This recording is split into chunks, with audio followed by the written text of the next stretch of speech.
Hello friends, എന്താണ് എല്ലാവരുടെ വിശേഷം? സുഖാന്ന് വിശ്വസിക്കുന്നു. ഞാൻ പറഞ്ഞില്ലായിരുന്നു ചാവക്കാടായിരുന്നു. അപ്പോൾ നമ്മൾ ജസ്റ്റ് ബീച്ചിലേക്ക് ഒന്ന് പോയിട്ടുണ്ടായിരുന്നു. നല്ല രസമാണ്. ഇപ്പോൾ പണ്ടത്തെ പോലെ ഒന്നുമല്ല, ഇപ്പം നല്ല അടിപൊളി ബീച്ചൊക്കെയാണ്.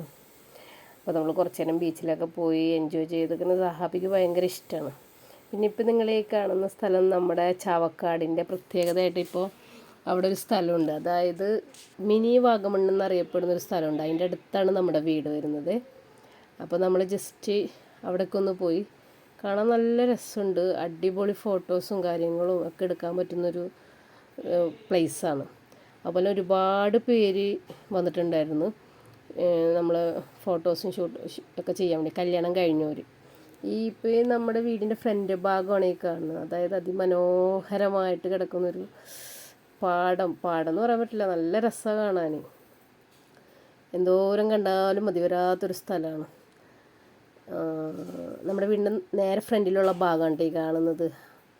പിന്നെ നമ്മൾ കഴിഞ്ഞ ദിവസം ബാഗ് മിസ്സായ കഥ പറഞ്ഞാൽ, നമ്മൾ ആദ്യം ഈ പേരകത്തെ ചേട്ടന്മാർക്ക് ഈ വിവരം കൊടുത്തത് നമ്മുടെ വീടിൻ്റെ അടുത്തുള്ളൊരു കടയിലൊരു ഇക്കയായിരുന്നു. ആ ഇക്കാൻ്റെ CCTV ഫുട്ടേജാണ് അവർക്ക് ഗ്രൂപ്പിലൊക്കെ ഇട്ടത്.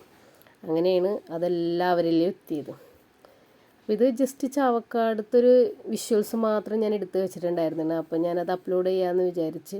അതായത് ചാവക്കാട് നമ്മുടെ വീടിൻ്റെ ഭാഗവും പിന്നെ അതുപോലെ തന്നെ സഹാബിനായിട്ട് പോയ കുറച്ച് ഞാൻ പറഞ്ഞു മിനി വാഗമൺ എന്ന് പറഞ്ഞ സ്ഥലത്തൊക്കെ പോയിട്ടുണ്ടായിരുന്നു. പിന്നെ നമ്മൾ റിട്ടേൺ വന്ന ട്രെയിനിനായിരുന്നു, വെളുപ്പിനാണ് പോകുന്നത്. അപ്പോൾ അത് കാരണം വെളുപ്പിൻ്റെ ഷൂട്ടൊന്നും ചെയ്തില്ലായിരുന്നു. പിന്നെ ട്രെയിനിൽ കയറി ജസ്റ്റ് നമ്മൾ ഭയങ്കര ടയേർഡായിട്ടുണ്ടായിരുന്നു. കാരണം നമ്മുടെ ഉമ്മയും വാപ്പയും എല്ലാവരും നമ്മുടെ കൂടെ ഉണ്ടായിരുന്നു. അങ്ങനെ നമ്മൾ ട്രെയിനിലാണ് നമ്മൾ വന്ന് നോർത്തിലിറങ്ങി. അവിടെ നമ്മൾ പിന്നെ ബസ്സിലൊന്നും കയറിയിട്ട് പിന്നെ ഷൂട്ട് ചെയ്യാൻ പറ്റിയിട്ടുണ്ടായിരുന്നില്ല. എന്തായാലും സേഫായിട്ട് എത്തിയായിരുന്നു. കാരണം അതിലുപരി നമുക്ക് പോയ ബാഗ് നമുക്ക് കിട്ടിയ സന്തോഷം വളരെ അധികം ഉണ്ടായിരുന്നു. എല്ലാവരോടും, അതായത് പേരകത്തുള്ള എല്ലാ ചേട്ടന്മാരോടും പ്രത്യേകിച്ച് വീണ്ടും ഈ വീഡിയോയിലൂടെ ഞാൻ നന്ദി അറിയിപ്പിക്കുന്നു. വീഡിയോ ഇഷ്ടമായ ലൈക്ക് ചെയ്യുക, ഷെയർ ചെയ്യുക, സബ്സ്ക്രൈബ് ചെയ്യുക.